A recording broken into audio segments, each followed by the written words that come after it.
continuación, RTVC Noticias, emisión central. Este programa es para toda la familia. No contiene escenas de sexo ni violencia. Los menores deben estar en compañía de los padres o un adulto responsable. Contiene sistema closed caption. Este programa fue financiado con recursos del Ministerio de las TIC.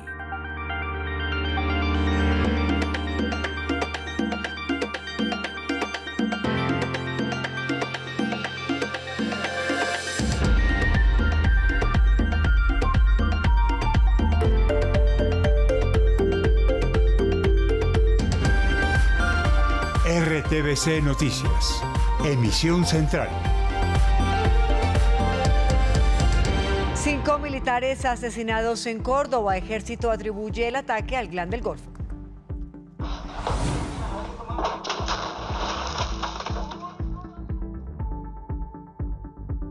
En el departamento del Cauca se han presentado varios hostigamientos a estaciones de policía de varios municipios.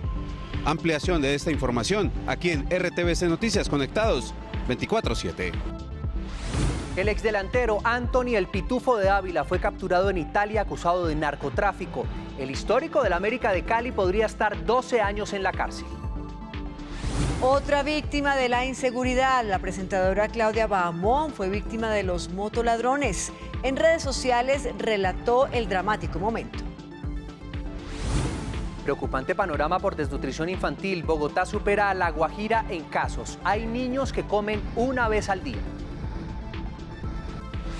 Legalizada la captura de Emilio Tapia y 2 representantes legales en el escándalo de centros poblados. Fiscalía presentó pruebas de presuntas falsificaciones.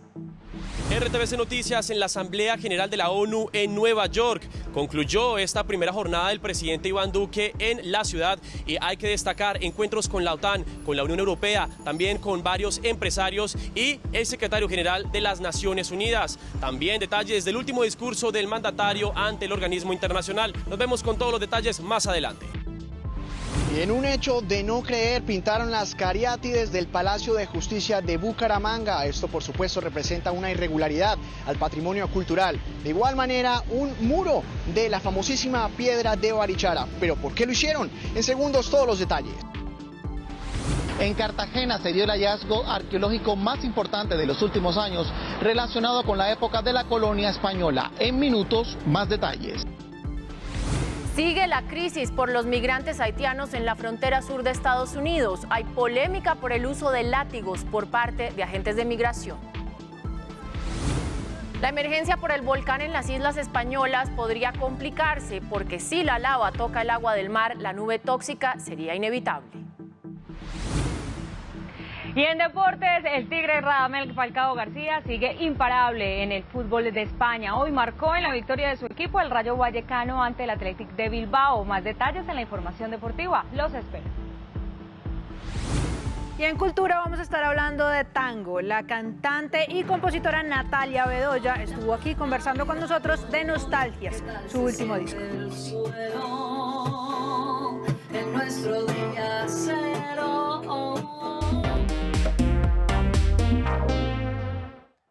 Buenas noches y bienvenidos a nuestra emisión central. Nuevo ataque contra la fuerza pública. 5 militares fueron asesinados en Cauca en medio de un ataque atribuido al Clan del Golfo. El presidente de la República se acaba de referir al hecho, al que ha calificado de cobarde, y dice que es una retaliación del grupo por los golpes que ha recibido en contra.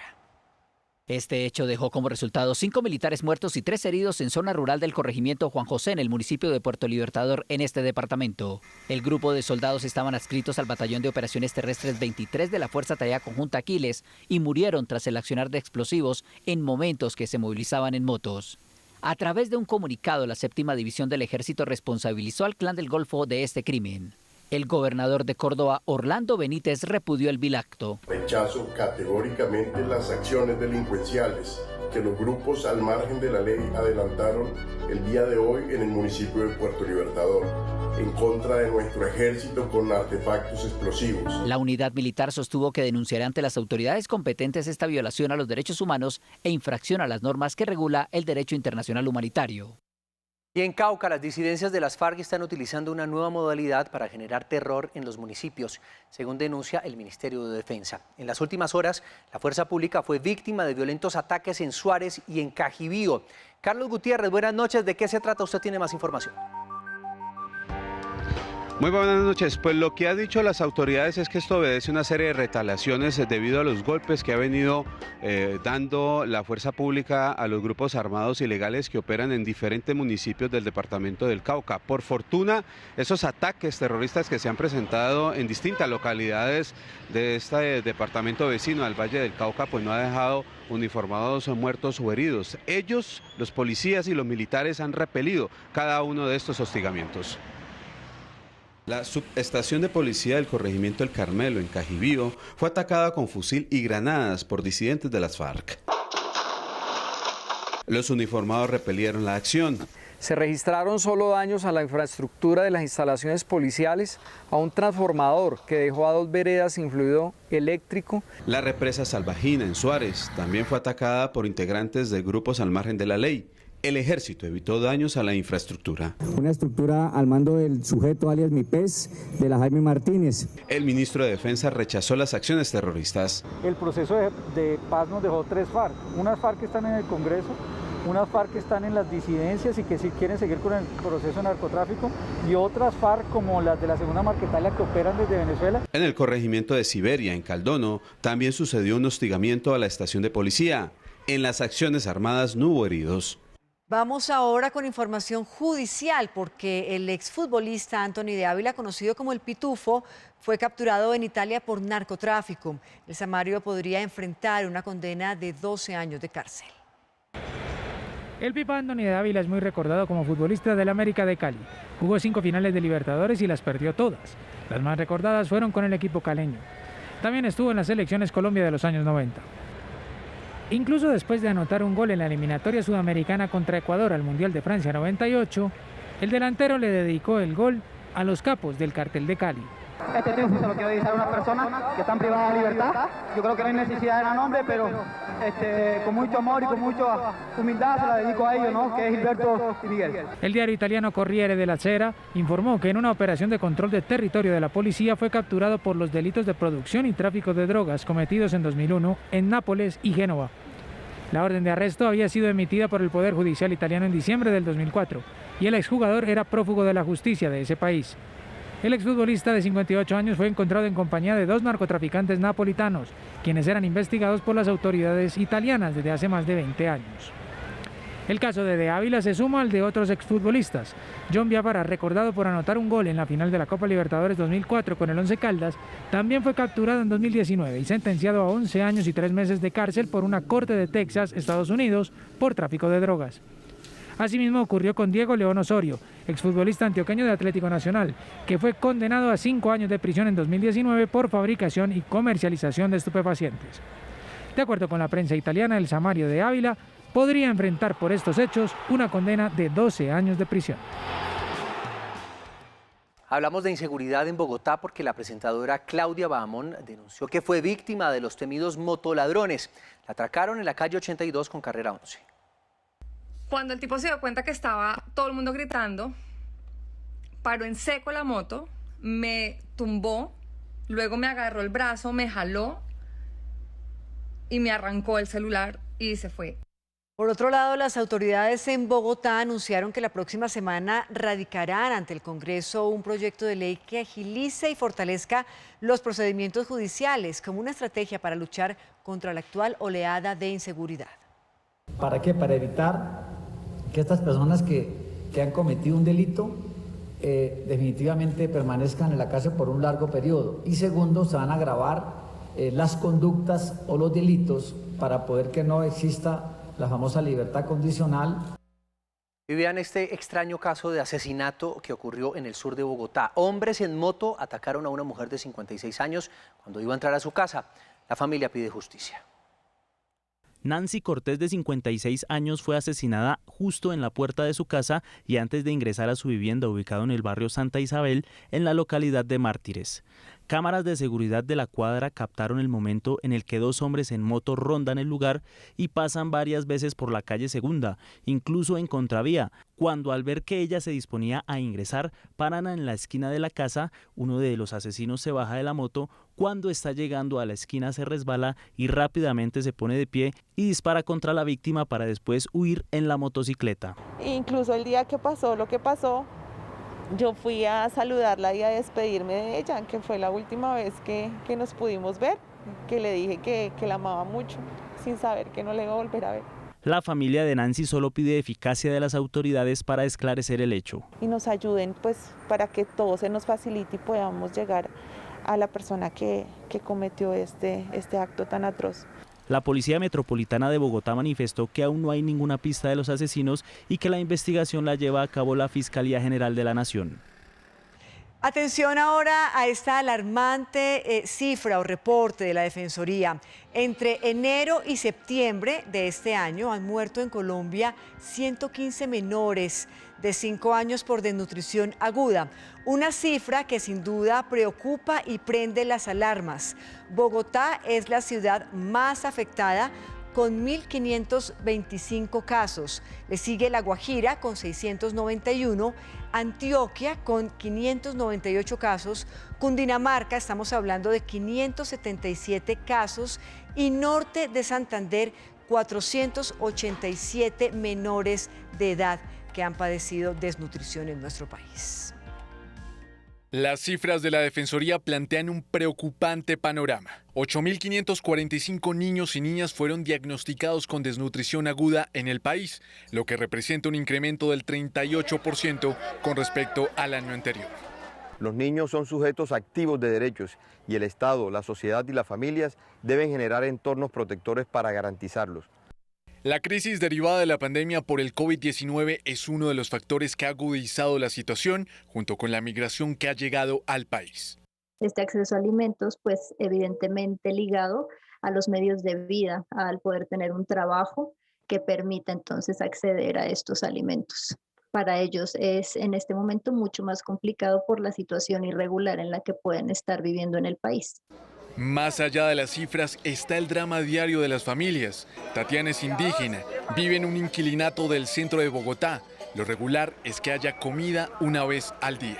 Pero nosotros no comemos todos los días, nosotros siempre comemos y desayuno y almuerzo no comemos y después comemos en la noche solo comida. Después amantamos así en la calle sufriendo. Angie vive del rebusque. Para conseguir algunas monedas baila en las esquinas y calles de Bogotá. Nosotros si no bailamos, si no trabajamos, ¿con qué va a dar la comida y el almuerzo a los niños? Y pues nosotros vinimos a sufrir, es por eso, para los niños nomás. La Guajira sigue siendo el departamento con el que se reportan más muertes de niños y niñas con 26%. Le sigue Magdalena con 9.6%, Chocó 8.7%, Cesar 6.1% y Antioquia con 5.2%. Y fue legalizada la captura de Emilio Tapia y 2 representantes legales en medio del escándalo de Centros Poblados. La Fiscalía presentó pruebas de presuntas falsificaciones de documentos. Los acusados dicen que son inocentes.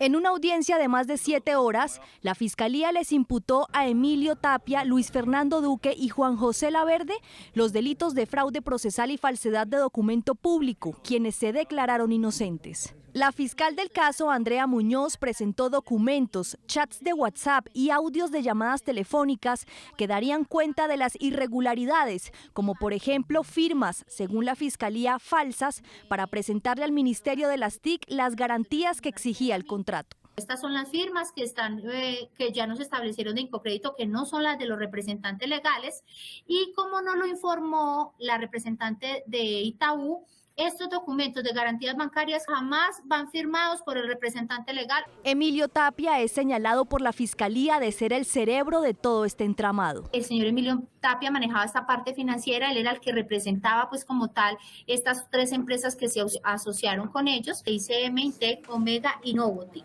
Además, lo acusan de haber amenazado a los testigos que tiene la Fiscalía en su contra. Por eso el organismo pidió que sea enviado a la cárcel para evitar obstruir a la justicia. Existen graves motivos y fundados motivos que permiten inferir que podría destruir elementos de prueba, de inducir a coimputados o testigos para que informen falsamente, ya que al tener una participación directa y relevante en los hechos objeto de investigación, el hecho de esa amenaza a uno de los testigos para que no hable.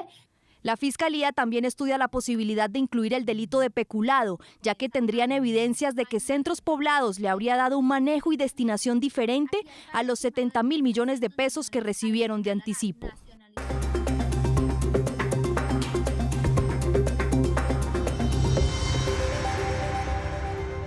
Intensa agenda del presidente Duque en Nueva York, donde esta mañana intervino en la Asamblea de Naciones Unidas. Entre los temas abordados están los estragos de la pandemia y las vacunas. Conectamos ya mismo con Mateo Gelbes, enviado especial de RTVC Noticias. Adelante, Mateo, con su información.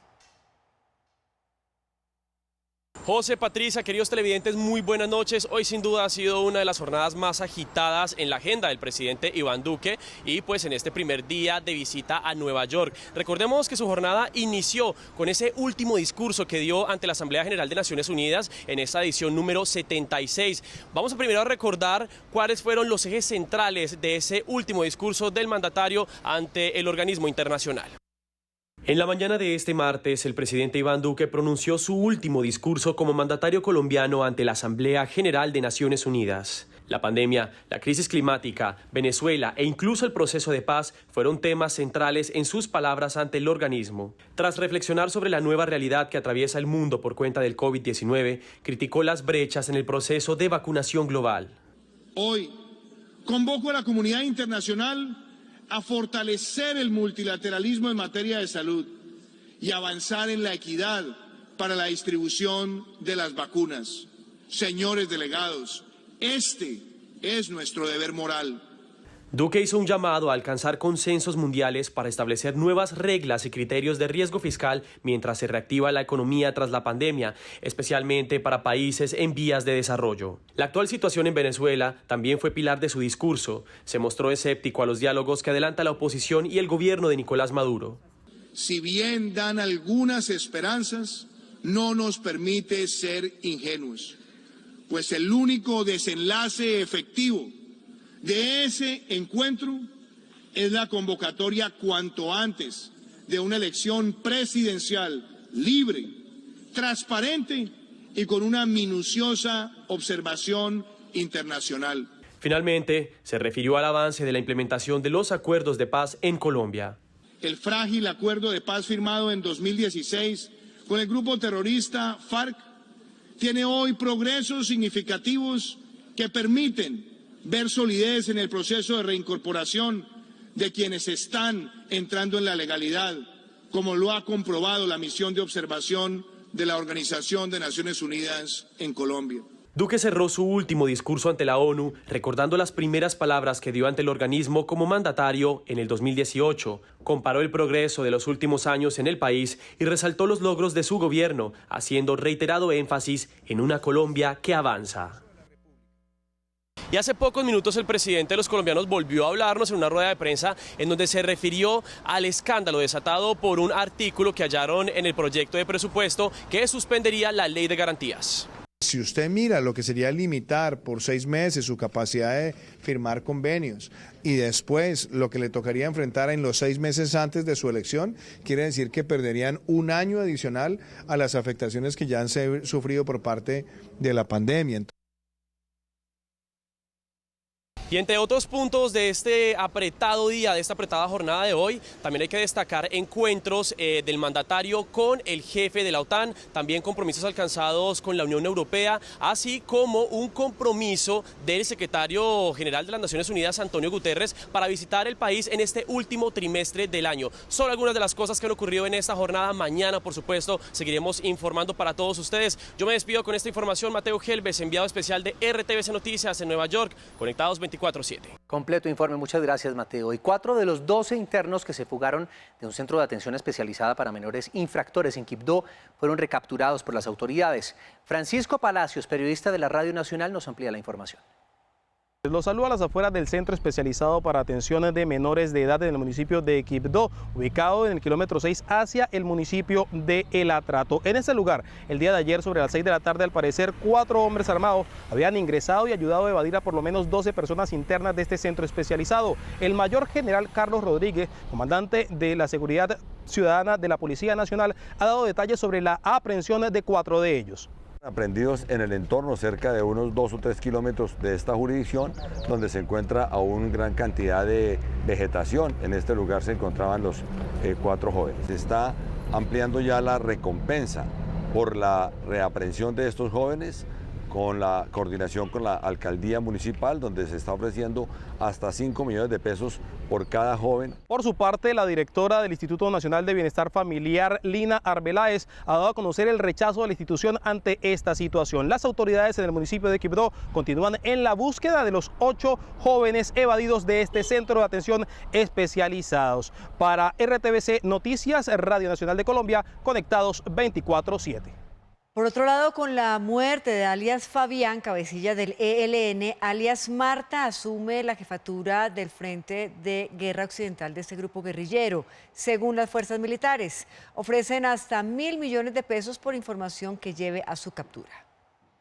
Emilce Oviedo Sierra, conocida en la guerrilla del ELN con los alias de Marta o la abuela, reemplazó según las autoridades a alias Fabián, abatido en un campamento del Chocó. Hoy es la nueva jefe del Frente Occidental del grupo insurgente. Las autoridades ofrecen hasta 1.000 millones de pesos por esta narcotraficante conocida como la abuela.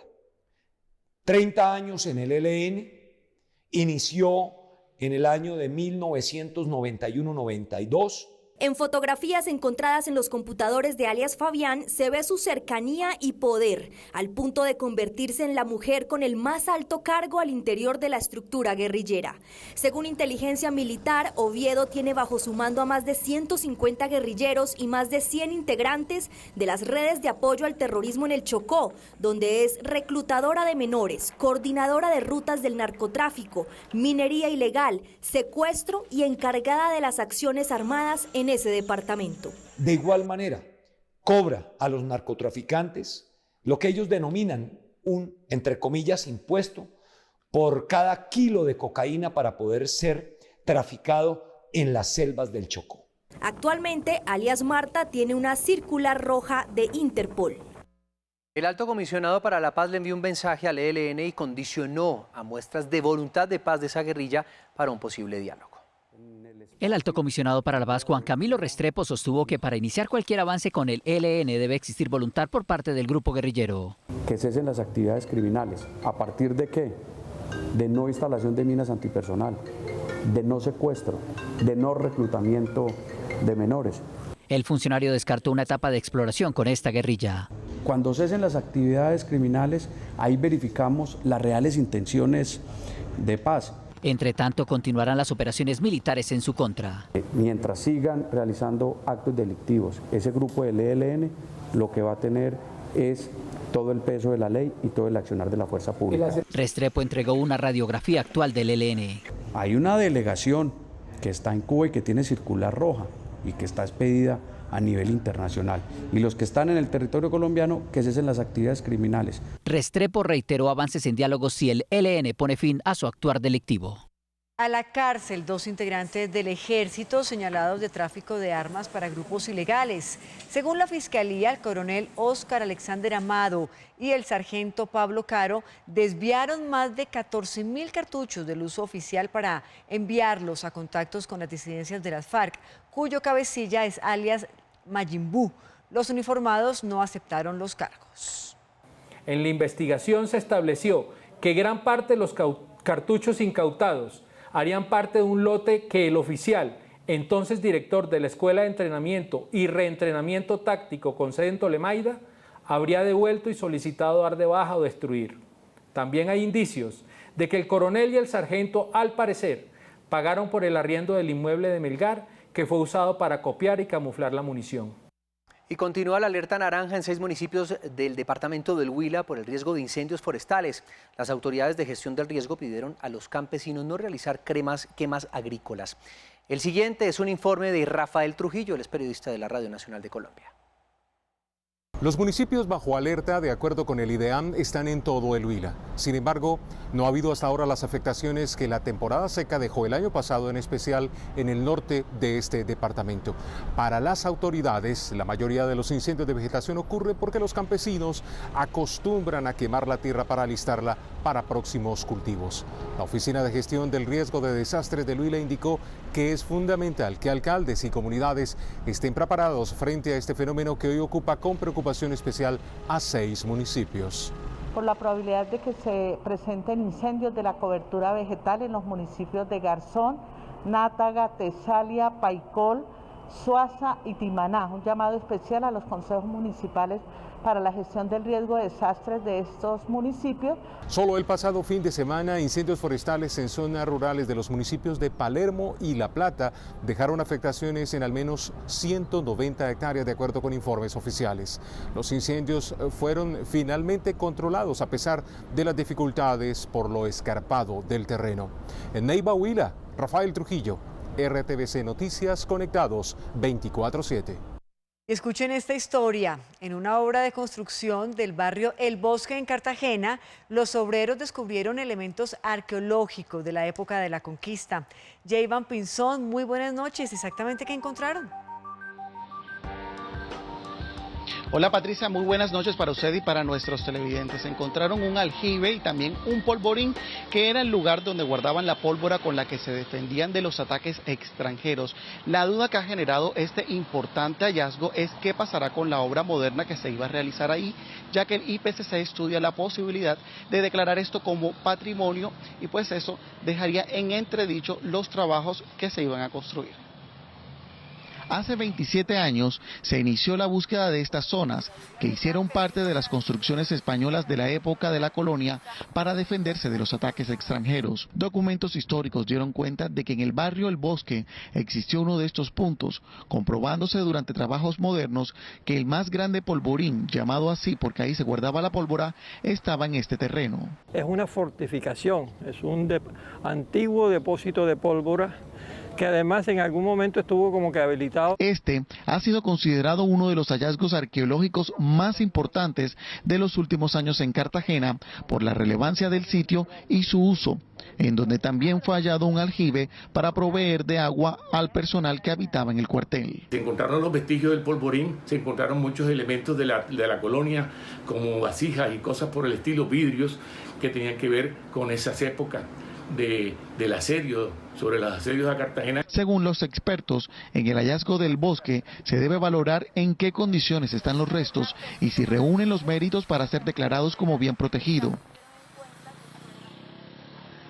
Mire, y otro de los temas que ha despertado la preocupación de los cartageneros y también de los conocedores del tema del patrimonio de la ciudad es el castillo de San Felipe, luego que con los meses este esté siendo invadido por una costra negra o biofilm, como se le conoce técnicamente, un hongo que se carcome la piedra y que la deteriora. Hace 7 meses no se les realiza el aseo correspondiente para evitar que esto ocurra. Expertos piden protección a este patrimonio. Una señal de advertencia hicieron expertos sobre el estado del castillo de San Felipe de Barajas a raíz de la aparición de una costra negra que origina un hongo producto de la falta de aseo al patrimonio. Se come la piedra y la va erosionando, entonces lo que habría que hacer después es mucho más costoso que lavar el biofilm. Aunque muchos reconocen al castillo con este color, es importante que se realice la limpieza para evitar dañar el patrimonio y vaya perdiendo la originalidad del monumento, que ha sufrido problemas económicos hace varios meses. Que el año pasado tuvimos aproximadamente unos 7 meses de cierre del castillo, desde marzo hasta octubre. Entonces, por lo tanto, no tuvimos los ingresos esperados y obviamente con la reapertura los ingresos también cayeron muchísimo. Sin embargo, el pilar del comodato que maneja la Escuela Taller con el Ministerio de Cultura es el mantenimiento y conservación del castillo. En la actualidad, la Escuela Taller realiza obras ornamentales en el castillo, pero no relacionadas con el hongo. Para que no se siga consumiendo el hongo en las paredes, entonces tienen que seguir haciéndole mantenimiento para conservar nuestro patrimonio. El castillo de San Felipe fue construido en los años 1600 durante la colonia española para defenderse de los ataques militares. De Cartagena vamos a Bucaramanga porque la Plaza Luis Carlos Galán fue pintada de amarillo sin autorización. El lugar, construido en piedra de Barichara, hace parte del patrimonio histórico de la capital santanderiana. Pablo Fuerman, ¿qué tal? Muy buenas noches. ¿Quién ordenó pintarla? ¿Qué fue lo que pasó? Hola, ¿qué tal, José Fernando, televidentes? Pues hasta el momento se desconoce quién o qué entidad decidió hacer o autorizar esta abominable situación aquí en la capital de Santander, en pleno centro histórico de Bucaramanga. Pues les contamos que en días pasados estas fachadas del Palacio de Justicia fueron vandalizadas y pues a alguien se le ocurrió pues de alguna manera arreglarlas y pues decidió pintarlas. Quiero mostrarles muy rápidamente que aquí en la parte inferior se puede ver el color original de la piedra de Barichara y aquí la diferencia que fue pintada con pintura de tipo vinilo. Pero ¿qué opinan los expertos al respecto? Alguien pintó por error las cariátides del Palacio de Justicia y un muro de piedra de la plazoleta Luis Carlos Galán. El pintor no aparece. Desafortunadamente, para limpiar los grafitis, en lugar de quitarles la pintura, resolvieron pintarlas de vinilo. Eso pues es terrible porque una escultura no se puede pintar. Y el que autorizó los supuestos arreglos tampoco. No sabemos quién, porque lo averigué en la alcaldía y no se sabe quién, resolvieron tapar los otros grafitis con pintura, pintando los muros de piedra de Barichara. La Plaza Cívica es un centro histórico. El hecho atenta contra el patrimonio cultural de Santander. Considero que es un daño muy importante al patrimonio del municipio de Bucaramanga. Las autoridades deberían o deben pronunciarse. Haber pintado este monumento y sus alrededores es un atropello contra la cultura, contra las tradiciones. Hasta el momento, la alcaldía de Bucaramanga no se ha pronunciado al respecto.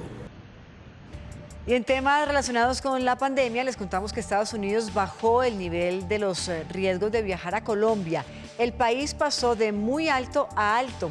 Vamos ahora con las cifras que dan cuenta de cómo vamos. En el más reciente informe del Ministerio de Salud se registran 1.373 nuevos casos de COVID-19. 38 personas fallecieron en nuestro país, infortunadamente. Y el total de casos activos es de 18.821 casos. Y en cuanto a las cifras de vacunación, les contamos que en Colombia han sido aplicadas 38.516.606 dosis contra el COVID-19. 16.159.636 personas ya tienen su esquema completo de inmunización y la dosis día es de 74.545. En el país les contamos también que ya fue aprobada por el INVIMA la vacuna Moderna para menores entre los 12 y los 17 años de edad. De acuerdo con los estudios de la farmacéutica, se evaluaron 3.726 pacientes dentro de este rango de edad con las dosis de Moderna y se concluyó que generan la misma eficiencia que con las personas mayores de 18 años. Se suma una nueva vacuna para ser utilizada en esta población, la población de los adolescentes, reitero, entre 12 y 17 años. Luego del retraso por parte de la misma farmacéutica de Moderna, el Ministerio de Salud indicó que con la llegada de las dosis al país se va a ir normalizando luego de la falta de producción del biológico. Ya se están estabilizando las producciones y nosotros vemos que el flujo de vacunas, la llegada de vacunas, de este tipo de vacunas al país va a ir mejorando en las siguientes semanas. El INVIMA también reveló que Sinovac ya hizo la solicitud para vacunar contra el COVID-19 a niños entre los 5 y 11 años.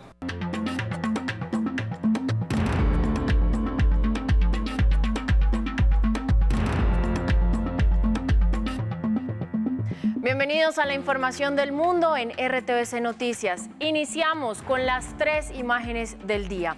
La primera es de los guardias fronterizos en el sur de Texas, quienes a caballo y con riendas han tratado de expulsar a los migrantes haitianos. Luego vamos a la isla de La Palma, en Canarias, España, porque es inminente la formación de gases tóxicos tras la erupción volcánica. Y cerramos con el discurso del presidente del Perú, Pedro Castillo, durante la Asamblea General de la ONU. Iniciamos. La crisis de los migrantes haitianos aumenta con el paso de los días, además de la angustia de tener que regresar forzosamente a su país tras la deportación masiva desde Estados Unidos. Ha causado revuelo el denigrante trato que la Guardia Nacional Fronteriza les ha dado montando a caballo y usando riendas como si fueran látigos. Estas imágenes de guardias fronterizos a caballo que hacían retroceder a migrantes haitianos en un campamento cercano al río Bravo en Texas, al sur de Estados Unidos, ha generado indignación. El líder de la mayoría del Senado estadounidense, el demócrata Chuck Schumer, instó este martes al presidente Joe Biden a poner fin a las deportaciones masivas de migrantes haitianos, al considerarlas detestables y xenófobas, y muy propias de la administración del exmandatario Donald Trump.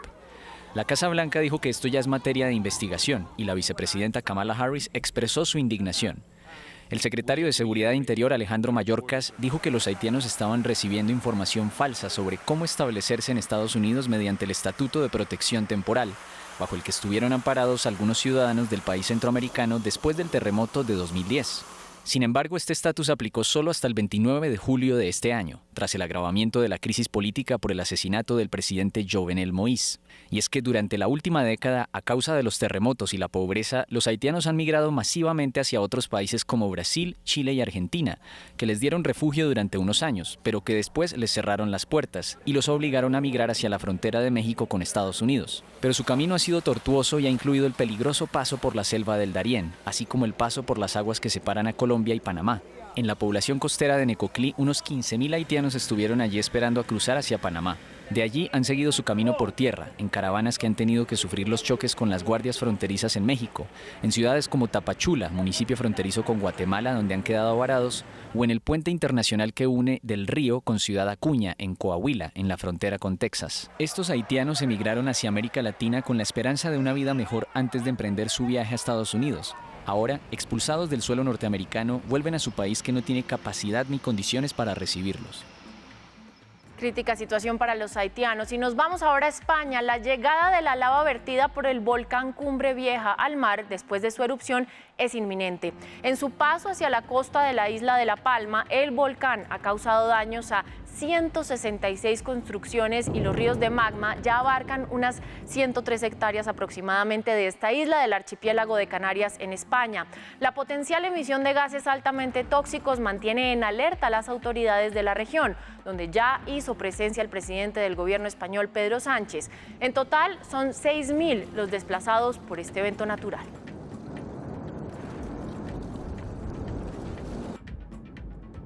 Esta es la información del mundo por el momento. Más adelante les tengo más noticias, pero por ahora, Vanessa, siga usted con los deportes.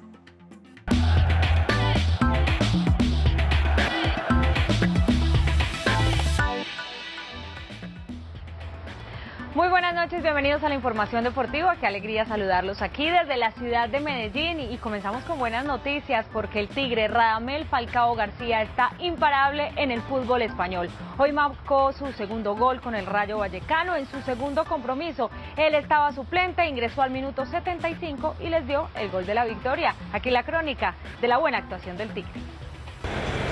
Es una verdadera fiera hambrienta de gol. Le bastaron 20 minutos en el campo y solamente tocar una pelota, una sola pelota para darle el triunfo a su equipo. Emocionante y conmovedor. Feliz, agradecido con Dios que me da la oportunidad de estar en el Rayo, en la Liga Española. Y nada, agradecido con toda la gente del club, con mis compañeros, el cuerpo técnico, y tenemos que seguir así, siendo solidarios y un equipo que se mata en el campo por el compañero. Es el esfuerzo colectivo, el trabajo de entrenamiento, la estrategia justa. Centro espectacular de Bebé, lo hablamos, y le pega muy bien a la pelota y la verdad que tiró un centro magistral. Y la nota otra vez a su víctima preferida. Ya lo amargó en aquella final de Europa League con 2 golazos y hoy otra vez le arrebató la alegría. Importantísimo seguir sumando y más una victoria en un campo tan difícil como este. Falcao es un ejemplo en todo. Un profesional a carta cabal, trabajador incansable, estudioso y estratega para conseguir el objetivo. No hay ninguna duda, está en el podio de los mejores futbolistas de la historia de Colombia.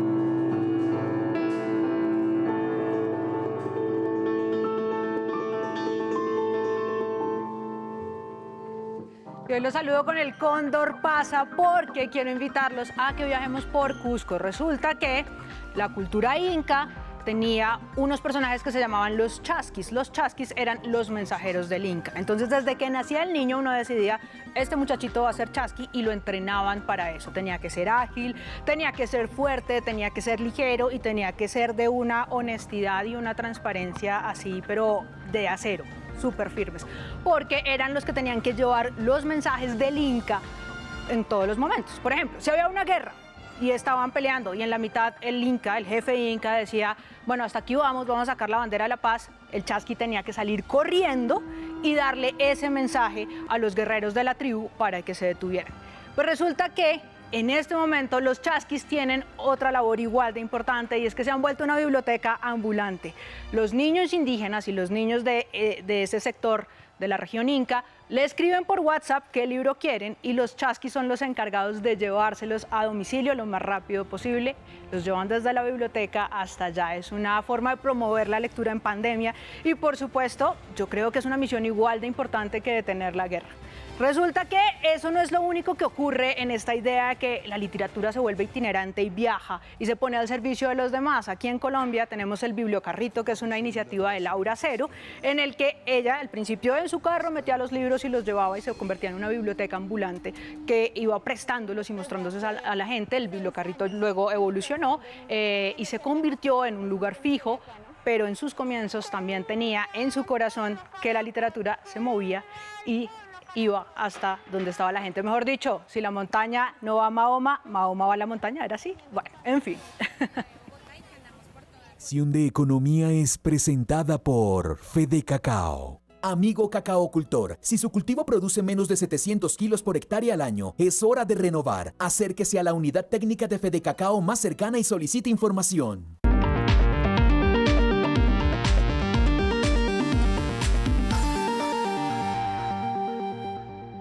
7:41 minutos de la noche, segmento de economía en RTVC Noticias, que iniciamos con las cifras del día.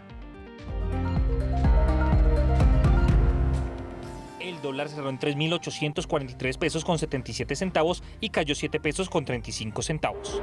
5 de cada 10 emprendedores y propietarios de pequeñas empresas dijeron haber comenzado a vender en línea por la pandemia, según la encuesta del emprendimiento 2021 de GoDaddy. 2,54 millones de negocios formales e informales existen en Colombia, según cifras del DANE. En Bogotá se encuentra el 17%. De 5,8% a 5,7% rebajó la OCDE su proyección de crecimiento mundial para este año. 30% de descuento en la revisión técnico-mecánica tendrán los propietarios de los vehículos eléctricos. 15 millones de dólares serán donados por la ONG americana Rainforest Trust para ampliar las áreas protegidas en el país. Y a propósito de cifras, hoy es martes de los datos del DANE con su director Juan Daniel Oviedo. Muy buenas noches. El viernes pasado el DANE presentó los resultados de actividad económica colombiana con corte a julio del 2021 y tuvimos una muy buena noticia. Con un crecimiento anual del 14,3%, la economía colombiana llegó a superar incluso en 3 puntos porcentuales la capacidad de producción prepandemia en febrero de 2020. 3 actividades económicas explican casi 11 puntos porcentuales de los 14 que creció la economía, destacando en primer lugar el comercio, transporte, alojamiento y servicios de comida, que en su conjunto crece más del 40% en el mes de julio, explicado de forma importante por la retoma de la presencialidad en el trabajo, por la mayor movilidad de las personas en las ciudades y por una muy buena temporada de vacaciones en el mes de julio. En segundo lugar, tenemos a las actividades manufactureras, que frente a esa mayor presencialidad en el trabajo y a una mayor movilidad de las personas, tuvo que elaborar más bebidas y refinar más petróleo para producir combustibles en el país. Y en tercer lugar, como es natural, el sector público, la salud y la educación explican también buena parte de ese crecimiento en 11 puntos porcentuales de 14 que estamos viendo en este momento en la desagregación. Adicionalmente, es importante conocer qué rama de actividad desde el punto de vista de la estructura económica del país fue la que más explicó el crecimiento de la economía en julio del 2021. las actividades terciarias que pesan casi 2/3 partes de la economía colombiana y que aglomeran al comercio y los servicios públicos y privados, fueron determinantes en el crecimiento en el mes de julio, porque como lo pueden ver en este momento, mientras ellas tuvieron una contracción cercana al menos 8% en julio del 2020, en julio del 2021 estamos viendo una expansión que supera el 16%. Esto significa que a partir de actividades terciarias que no necesariamente son intensivas en empleo, estamos viendo un crecimiento del 14.3% de la economía, con un crecimiento en los 7 primeros meses del año del 9,4%. Que cuando queremos entrar a distribuir temporalmente ese crecimiento del 9.4%, entendemos que el mes de abril es determinante en casi 1/3 parte de ese crecimiento por el efecto de rebote estadístico, pero junio y julio se determinan como los meses más impulsores de crecimiento a lo largo de estos 7 primeros meses del año, que desafortunadamente al estar basado en actividades de comercio y servicios y en actividades manufactureras que no son intensivas en mano de obra, llevan a que si bien la economía colombiana en julio está 3 puntos por encima del referente prepandémico, que es un índice base 100 de febrero del 2020, en términos de empleo todavía necesitamos recuperar más de 5 puntos porcentuales de ese nivel de empleo que teníamos en febrero del 2020. Eso significa que la economía colombiana ha crecido en los últimos meses en actividades que no son intensivas en empleo, como la refinación, la elaboración de bebidas, el comercio de combustibles y el comercio de repuestos, que necesitan ser acompañados de forma contundente por el empleo en el sector servicios y en otras actividades que están retomando su senda de reactivación a partir del levantamiento de las restricciones sanitarias desde finales del mes de junio. Muchas gracias. La sección Economía fue presentada por Fede Cacao. Amigo cacaocultor, si su cultivo produce menos de 700 kilos por hectárea al año, es hora de renovar. Acérquese a la unidad técnica de Fede Cacao más cercana y solicite información. Ya hacemos una pequeña pausa. Recuerden que nos pueden ver en Colombia y del Mundo por Señal Colombia y por el streaming de rtvcnoticias.com. Los leemos con el numeral Me Conecto con RTVC. Y cuando regresemos, les contamos que se va uno de los símbolos junto al Estadio El Campín en Bogotá. El Palacio del Colesterol dejará de existir para darle paso a otros proyectos del distrito. Las familias que por generaciones han vivido de la comida callejera piden reconsiderar la decisión. Y también tendremos más noticias del mundo. Les voy a contar más de la Asamblea de la ONU con uno de los discursos más esperados de la jornada, el de Pedro Castillo, presidente de Perú. Ya volvemos.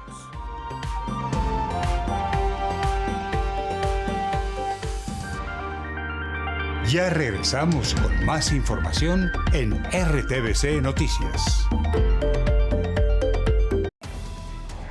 Campeonato Mundial de Ciclismo de Ruta por Señal Colombia.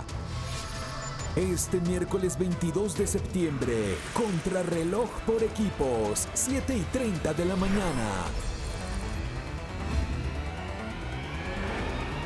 El mundo rueda por Señal Colombia Deportes.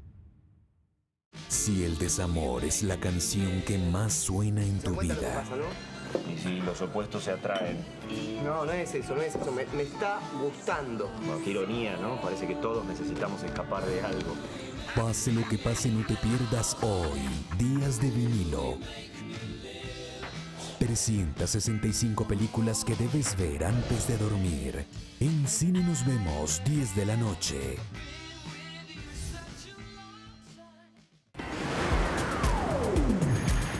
Estás viendo RTVC Noticias, emisión central.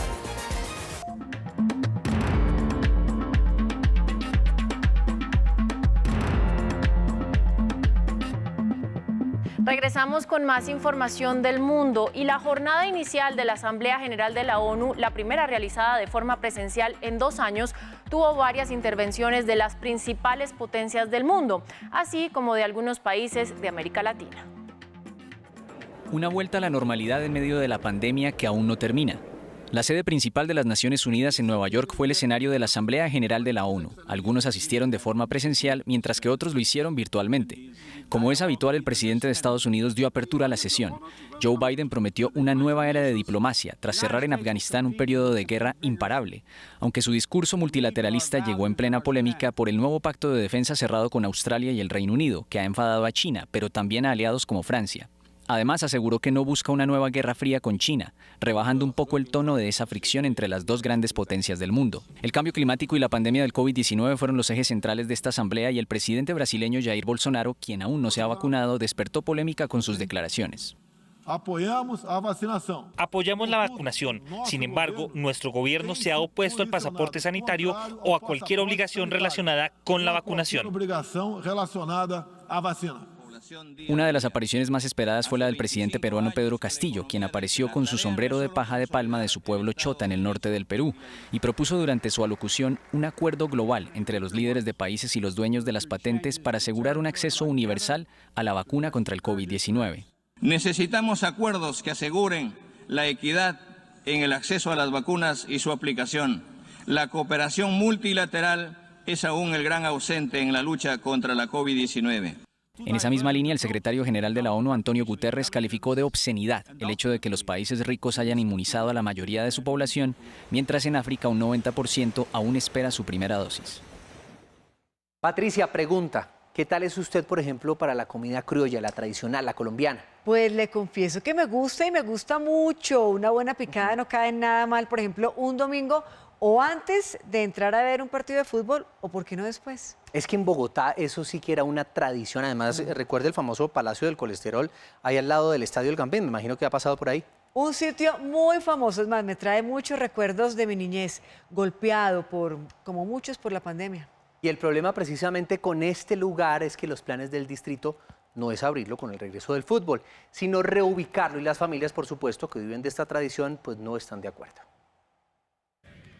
Comida, fútbol y amigos, esa era la consigna en el Palacio del Colesterol, que funcionaba para inmenso placer y disfrute gastronómico de los amantes del fútbol hace casi 60 años junto al Estadio Nemesio Camacho del Campín.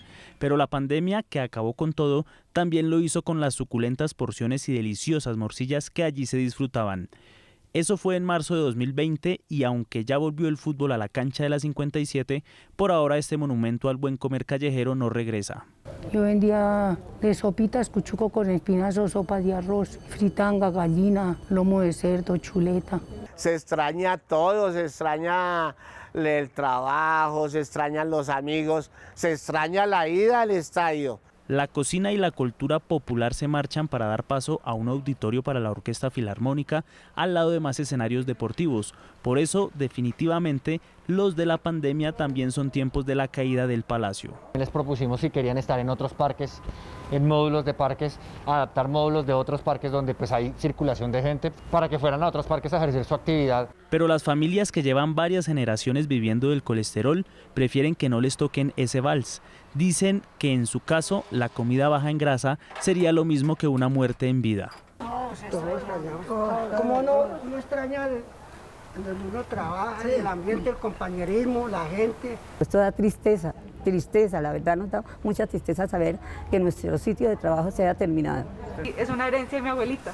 El día que ella llegue a faltar es lo que me queda de ella. Desde el Consejo de Bogotá también se pide una solución a la alcaldía. Yo le pido a la señora alcaldesa y puntualmente a la directora del IDRD que por favor escuche a estas familias que por más de 3 generaciones se han dedicado a prestar un excelente servicio. Los hinchas del fútbol y de los placeres propios de las morcillas, el bofe y el pulgarejo iniciaron una campaña en redes sociales en defensa de su palacio y piden que no se pierda esta histórica costumbre de los domingos del fútbol en Bogotá.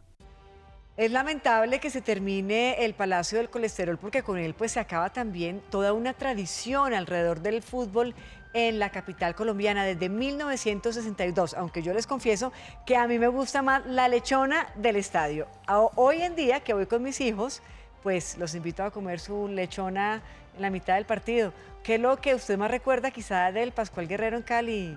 Pues mira, ahí en el Pascual era muy tradicional la mazorca, la empanadita, pero también la fritanga, como en el Palacio del Colesterol, por ejemplo. Y Vanessa, en Medellín, ¿qué pasaba? Pues me hicieron antojar de una manera y además enviándole un abrazo a todas las familias que de pronto se pueden ver afectadas por esta decisión en Bogotá, en el estadio El Campín, porque pues también se presentó una situación similar aquí en el Atanasio, pero si hablamos de fútbol tenemos que hablar de picada, aunque aquí es diferente, aquí le metemos chicharroncito, morcillita, empanaditas. Y no les hablo más porque hasta ahora ya nos empieza a dar un poquito de hambre, pero también al interior el famoso palito de queso que creo que está en todos los estadios, porque el del Campín no entiendo qué tiene, pero también es delicioso. Pero bueno, ya que estamos hablando de fútbol, hablemos del caso James Rodríguez, que yo les digo, vuelve a tener otro capítulo en esta novela, porque el colombiano todavía no ha firmado, no se ha dado de manera oficial su llegada al equipo de Qatar. Pues bueno, se había hablado en las redes sociales o se había rumorado que el colombiano estaba vistiendo una camiseta del equipo en donde se decía que ya había firmado, pero no era una foto antigua con el Bayern Múnich, y finalmente pues se está esperando que los medios ingleses, aunque afirman que la llegada de James a Qatar tendría una intención futura de vincularlo con el Paris Saint-Germain, dependiendo también del rendimiento del jugador. Nosotros seguiremos al tanto, por supuesto, al tanto de lo que ocurra con el colombiano en las próximas horas. Todo como siempre por el bien del jugador colombiano, de su futuro, de su continuidad y de que pueda tener minutos para poderlo tener o no en un futuro en la Selección Colombia. Y ya que va a estar ahí cerquita en Qatar, pues ya va a estar acondicionado, ¿por qué no?, para el Mundial si logramos clasificar. Y seguimos hablando de fútbol, pero con Lionel Messi, porque no ha tenido tan buena presentación con el Paris Saint-Germain como todos esperaban.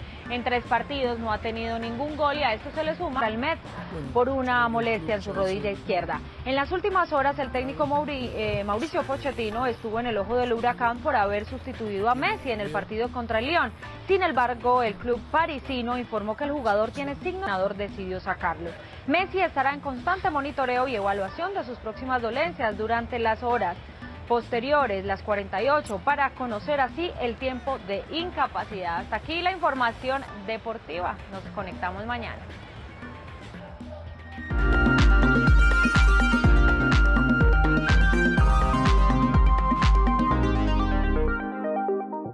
Les doy la bienvenida de nuevo a la sección de Cultura de RTVC Noticias y les cuento que hoy tenemos invitados, hoy vamos a estar hablando de música.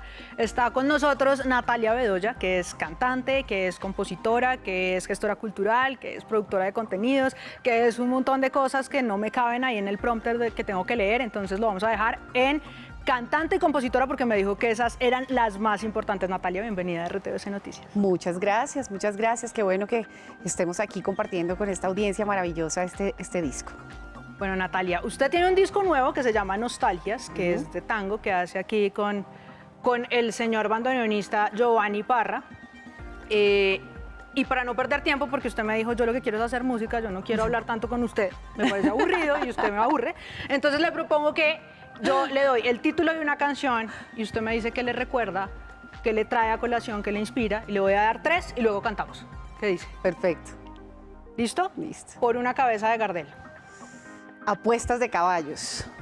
Apuestas de caballos. Sí. ¿Y tiene algo que ver con su infancia o algo así? Claro, tiene que ver con mi infancia, tiene que ver con el eje cafetero, tiene que ver con mis abuelos y tiene que ver también con la fantasía del cine, ¿no? Como de esos primeros destellos del tango en el cine, así que por una cabeza me lleva esa emoción de las apuestas, los caballos y las mujeres. Malena. Malena, la fantasía, la combinación de la ficción y la realidad de una mujer y del tango. Bueno, muy bien. Y le tengo una última que no es tan tanguera, pero es Hit the Road Jack. Bueno, pues la libertad de las negritudes en la voz rasgadas por el blues y por el jazz y por esa otra forma de expresión popular de la música. Y por un camino que usted estuvo recorriendo largo. Sí, largo, y que sigo recorriendo. Natalia, cuando quiera.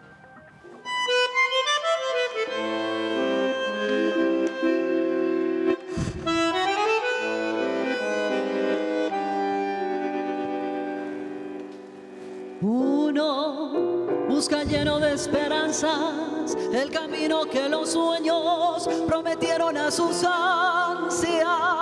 Sabe que la lucha es cruel y es mucha, pero lucha y se desangra por la fe que lo empecina. Uno va arrastrándose entre espinas y en su afán de dar su amor lucha y se destroza hasta entender que uno se ha quedado sin corazón, precio del castigo que uno entrega por un beso que no llega o un amor que lo engañó, vacío ya de amar y de llorar tanta traición. Si yo tuviera el corazón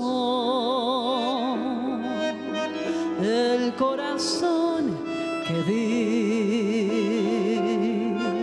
si yo pudiera como ayer querer sin presentir, es posible que a tus ojos que me gritan su cariño no cerrara con mis besos, sin pensar que eran como esos otros ojos los perversos, los que hundieron de vivir. Si yo tuviera el corazón,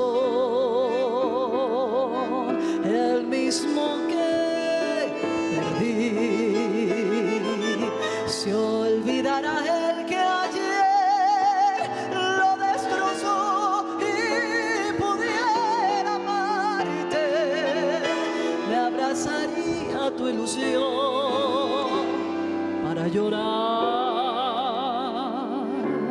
tu amor.